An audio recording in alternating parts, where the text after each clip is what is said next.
Good afternoon. My name is Benjamin Strong. Today I'm going to talk to you about three things off your quarter report.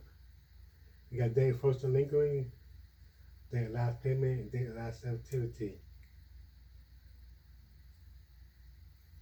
Day of first delinquency is kind of like the first time you was late.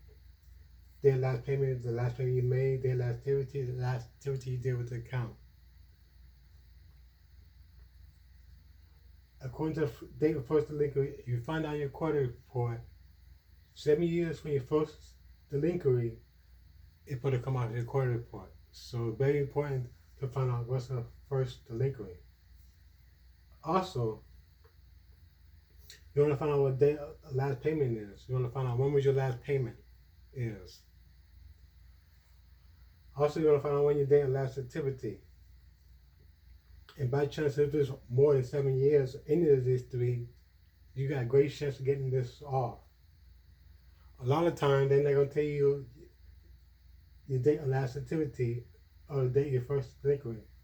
So if I was you, I'd send them a letter requesting what is the date of first delinquency, what's the date of your last payment, and what's the date of your last activity. You want to find those three things out. If they don't have those information, they're supposed to delete it. If you have any need more information, let me know. My name is Benjamin.